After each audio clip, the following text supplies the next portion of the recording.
National relation. इस presentation के अंदर बेटा मैं आपके साथ चंद इम्पॉर्टेंट इंफॉर्मेशन शेयर करूंगा रिगार्डिंग के is IR a scoring subject. Student अक्सर पूछते हैं कि सर इंटरनेशनल रिलेशन एक सब्जेक्ट CSS के लिए बेटर है, और अगर हम इसको रखें तो हमें स्कोर मिल जाएंगे उतने जितने हमारी रिक्वायरमेंट होगी। और is IR international relation difficult than political science, इसमें बताऊंगा कि पॉलिटिकल साइंस इंटरनेशनल रिलेशन के दरमियान कंपैरिजन करके बताऊंगा मैं। Which subject is better, IR और pol science? Can everyone pass IR in CSS? How IR helps to get good marks in other subjects of the CSS? International relation किस तरह Pakistan affair, current affair और US history और English ऐसे में किस तरह मदद करता है, और इंटरनेशनल रिलेशन को अडॉप्ट करने से CSS में किस तरह हेल्प मिलेगी। स्टार्ट करते हैं। हमने जो इंटरनेशनल रिलेशन के सिलेबस से सबसे पहले introduction, theories and approaches, international political security, strategic approaches to international relations, international political economy, international political community, approaches to peace और इंटरनेशनल पॉलिटिकल इंस्टीट्यूशंस, ये मेजर हेडिंग्स हैं। उसके बाद इंटरनेशनल रिलेशन का पेपर बेसिकली 200 मार्क्स का paper होता है। Paper A 100 marks, paper B 100 marks. Paper A का जो पैटर्न होता है वो MCQs 20 मार्क्स और फुल लेंथ क्वेश्चन के जो मार्क्स होते हैं वो 80 मार्क्स के फुल लेंथ होते हैं, 20 मार्क्स MCQs होते हैं। और जो फुल लेंथ क्वेश्चंस होते हैं उनमें से तकरीबन 6 से 7 क्वेश्चंस आते हैं और आपने इसमें से 4 क्वेश्चंस अटैम्प्ट करने होते हैं और हर क्वेश्चंस के 20 मार्क्स हैं। और वो मार्क्स कंप्लीट भी हो सकते हैं और वो मार्क्स जो हैं वो 2 पार्ट्स या 3 पार्ट्स में डिवाइड भी हो सकते हैं। उसके बाद पेपर A का जो सिलेबस है उसमें introduction, the definition and scope of international relations, the nation state system, evolution of international security. International relation के जो नेचर है, स्कोप है, डेफिनेशन है, इम्पोर्टेंस है, इसके ऊपर मेरा अलहदा से लेक्चर बना हुआ है, वो भी इंशाल्लाह बहुत जल्द अपलोड हो जाएगा। और नेशन स्टेट सिस्टम कहाँ से एमर्ज हुआ, ट्रीटी ऑफ वेस्टफेलिया क्या है, और कहाँ से लेकर नेशन से स्टेट और स्टेट से फिर नेशन स्टेट सिस्टम तक का जो सफ़र था वो क्या था, और फिर उसके बाद नेशनलिज्म से इंटरनेशनलिज्म, ग्लोबलाइजेशन और इंटरनेशनल कम्युनिटी, ये स्टेजेस जो डेवलप हुई है कहाँ से आई। उसके बाद थ्योरीज एंड अप्रोचेस, उसमें classical approaches, realism and liberalism, scientific revolution में बिहेवियर अप्रोच और सिस्टम अप्रोच, फिर रियलिज्म से नियो रियलिज्म और लिबरलिज्म से नियो लिबरलिज्म, पोस्ट मॉडर्निज्म में क्रिटिकल थ्योरी, फेमिनिज्म और कंस्ट्रक्टिविज्म। इंटरनेशनल पॉलिटिकल सिक्योरिटी में जो टॉपिक कवर होते हैं वो conceptualisation of security in 21st century, power, elements of power, national power की ये बात करें, balance of power, foreign policy, determinants, decision making and analysis, sovereignty और national interest. Then strategic approaches to international relation में war, causation of war, types of war में total war, limited war, asymmetric warfare, civil war, guerrilla warfare, ये तमाम किस्म की जंगों के बारे में लेक्चर्स हैं। इसके ऊपर मेरा ऑलरेडी एक लेक्चर मौजूद है, आप उसको देख सकते हैं। Strategic culture, determinants of Pakistani strategic culture. और उसके बाद अगर हम पीछे जाएँ ज़रा दोबारा, deterrence theory and practice with special reference to nuclear India and Pakistan. International political economy में theories of international political economy, mercantilism, economic liberalism, new Marxism, theories of imperialism में डिपेंडेंसी थ्योरी और interdependence discourse. International political community, nationalism, internationalism and globalisation, approaches to peace, diplomacy, international law, arms control, disarmament, and nuclear non-proliferation regime. International political institutions, United Nations organizations, International Monetary Fund, World Bank और International Court of Justice. Paper B का syllabus है international relation between two Wars, यानी कि world war 1 और world war 2 के दरमियान जो world की पॉलिटिक्स थी उसके बारे में डिस्कस किया गया है। उसमें रशियन रेवोल्यूशन 1905, 1917 में फरवरी और 1917 में अक्टूबर, बोल्शेविक रेवोल्यूशन, फाशिज्म जिसमें एडोल्फ हिटलर, मोसोलिनी शामिल हैं, लीग ऑफ द नेशंस और Second World War. Cold War में decolonisation in Asia and Africa, rise of United States and the Soviet Union, era of tight bipolarity, detent and loose bipolarity और revival of Cold War। Post Cold War era में end of history and the last man Francis Fukuyama का लिखा हुआ एक article, और clash of civilisation Samuel P Huntington का लिखा हुआ आर्टिकल, टेररिज्म, 9/11, ग्लोबलाइजेशन 1990 से बाद onward, unipolar after Cold War, new world order and the revival of multipolarity. International and regional organisation ये भी पेपर 2 में शामिल है, जिसमें यूरोपियन यूनियन है, Association of South East Asian Nations हैं, North Atlantic Free Trade Agreement है, South Asia Association of Regional Cooperation है, शंघाई कोऑपरेशन ऑर्गेनाइजेशन है, ऑर्गेनाइजेशन ऑफ इस्लामिक कॉन्फ्रेंस है, इकोनॉमिक कोऑपरेशन ऑर्गेनाइजेशन है, वर्ल्ड ट्रेड ऑर्गेनाइजेशन है, reforms in the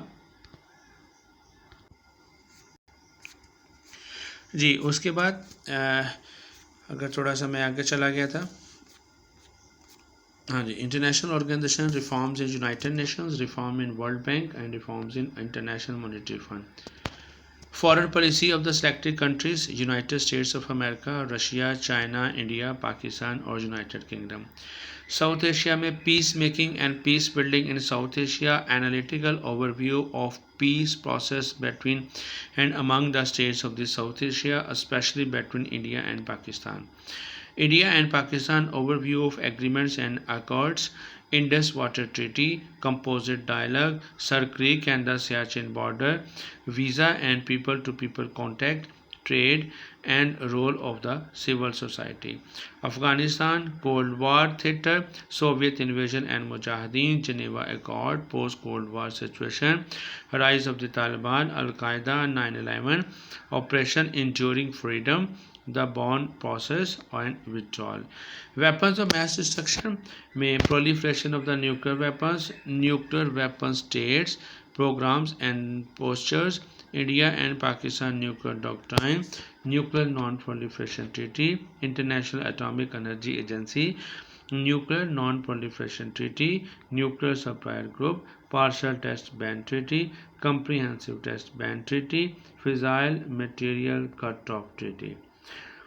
Challenges of non-proliferation, cooperation for nuclear energy, missile defense system and their impact on the global strategic environment, militarization and weaponization of space, contemporary issue में euro Atlantic versus Asia Pacific, great power politics, Kashmir issue, Palestine issue. International relation paper 2 2018। ये तो यहाँ तक तो था बेटा आप लोगों का सिलेबस, जो दोनों पेपर में हमने कवर अप करना है। अब आते हैं उन तमाम बातों की तरफ जो मैंने इस प्रेजेंटेशन से शुरू में आपसे बात की थी कि इंटरनेशनल रिलेशन का सब्जेक्ट कैसे है। लेकिन उससे पहले ये चंद एक बुक्स हैं जो रिकमेंडेड बुक्स हैं फेडरल पब्लिक सर्विस कमीशन की तरफ से, लेकिन मैं इनमें से जो बेस्ट बुक्स कंसिडर करता हूँ वो ये वाली हैं। World politics trend and transformation, 9th edition by Charles W Kegley की बुक है ये, और इस बुक के बारे में कंप्लीट ओवरव्यू मैंने अपनी एक वीडियो में दिया हुआ है, आप वो देख सकते हैं। Understanding international relation 2nd edition by Chris Brown, politics among the nation by Hans Morgenthau, international politics a framework for analysis by Holsti KJ, contemporary security and strategy by Craig A Snyder. बहुत अच्छा इनकी ये publications हैं। Next है recommended magazine and newspaper, global age किप्स वालों का अच्छा है, डिटेल तो नहीं है इतनी ज़्यादा उनकी इन्फॉर्मेशन, लेकिन बड़ी ही कंसाइज और अथेंटिक इन्फॉर्मेशन है, आप उसको पढ़ें। और एक चीज़ बड़ी अच्छी उनके मैगज़ीन में है वो ये है कि वो मटेरियल को ऑर्गेनाइज वे में कैसे प्रेजेंट किया जाता है, ये इस मैगज़ीन से बहुत अच्छा मिलता है। ग्लोबल विलेज भी एक मैगज़ीन है, एक्सप्रेस ट्रिब्यून, फॉरेन अफेयर्स, ये अखबारात हैं दोनों, एक्सप्रेस ट्रिब्यून और फॉरेन अफेयर, और नेशनल डिफेंस यूनिवर्सिटी। बहुत ज़बरदस्त रिसर्च आर्टिकल्स इनके होते हैं, इनके ऊपर भी मैंने आपको लेक्चर पहले दिया हुआ है, एक वीडियो बनी पड़ी है मेरी, वो भी आप देख सकते हैं। डॉन न्यूज़पेपर बेस्ट है, इंस्टेड कि आप अदर न्यूज़पेपर को देखें। उसकी वजह यह है कि डॉन की जो अप्रोच है वो बड़ी नेशनलिस्ट, न्यूट्रल और वोकैबुलरी ओरिएंटेड होती है, जो कि स्टूडेंट्स ऑफ द CSS के लिए बड़ी हेल्पफुल होती है। अगर आप कंटिन्यू डॉन को तकरीबन 6 महीने पढ़ लेते हैं तो मेरा नहीं ख्याल कि आपको इंग्लिश में, करंट अफेयर में, पाकिस्तान अफेयर में एंड अदर एनवायरमेंटल साइंस में, इकनॉमिक्स में और इंटरनेशनल रिलेशन में, वर्ल्ड पॉलिटिक्स में कहीं और जाने की ज़रूरत है, क्योंकि बड़ी डिटेल इन्होंने लिखी हुई होती है। बहुत सारे आर्टिकल छपते हैं हर साल, हर महीने, हर वक्त। और HSM मैगज़ीन भी कुछ हद तक बेहतर है। सबसे जो बेहतरीन मैगज़ीन है वो है Al Hilal magazine by ISPR, Pakistan military की। मैं इसके अलावा कभी भी आपको कहीं और जाने की रिकमेंडेशन नहीं दे सकता। जहांगीर वर्ल्ड टाइम भी अच्छा है MCQs पॉइंट ऑफ व्यू से और जनरल नॉलेज के हवाले से, लेकिन जहांगीर वर्ल्ड टाइम मैगज़ीन की एक ड्रॉबैक ये है कि उनके पास इंफॉर्मेशन तोड़ मरोड़ के वो लिखते हैं, जैसे इंटरनेट से कट कॉपी पेस्ट करके होती है। और उनके जो एडिटर साहिबान हैं वो भी मेरे ख्याल से इतने पढ़े लिखे नहीं हैं जो इंफॉर्मेशन को बिल्कुल ऑर्गेनाइज वे में लिखें, जैसे अल हिलाल मैगज़ीन वालों ने लिखा है या किप्स के ग्लोबल एज वालों ने लिखा है। जबकि ये जो जहांगीर वर्ल्ड टाइम वाले हैं, इनका तो हाँ इंफॉर्मेशन इनकी होती है, काफ़ी ज़्यादा इन्फॉर्मेशन होती है, बहुत ज़्यादा इन्फॉर्मेशन होती है। लेकिन अगर आप ये कहें कि इनके वे ऑफ राइटिंग को हम फॉलो करें तो मैं टोटली उससे इनकारी हूँ। मैं बिल्कुल आप लोगों को रिकमेंड नहीं करूँगा। अगर आपने वे ऑफ राइटिंग करना है तो वो उसमें सबसे बेस्ट अल हिलाल है, डॉन न्यूज़पेपर है, नेशनल डिफेंस यूनिवर्सिटी के आर्टिकल्स हैं और ग्लोबल एज है। उसके बाद how to study IR, international relation को पढ़ा कैसे जाए। ये बहुत ज़बरदस्त मैंने स्ट्रेटजीज़ डेवलप की हैं और मैं ये चाहूँगा कि ये स्ट्रेटजीज़ मैं आपको अगले लेक्चर में उसके पार्ट 2 में इस वीडियो के बताऊँ, क्योंकि ये वीडियो ऑलरेडी काफ़ी लेंथी हो चुकी है। सो मैं इंशाल्लाह अभी थोड़ी देर तक दूसरी वीडियो बना के आपके साथ शेयर करता हूँ। तब तक के लिए मैं आपसे अल्लाह हाफ़िज़ चाहता हूँ। हमारे जो अगले टॉपिक आने हैं उसमें हमने स्ट्रेटजीज़ हैं कि IR में कौन कौन सी स्ट्रेटजीज़ हमने अप्लाई करनी है, कैसे हमने IR को पास करना है, कैसे हमने सक्सेसफुल होना है। ये तमाम की तमाम स्ट्रेटजीज़ और बहुत सारी और इन्फॉर्मेशन नेक्स्ट लेक्चर में आएंगी। अल्लाह हाफ़िज़।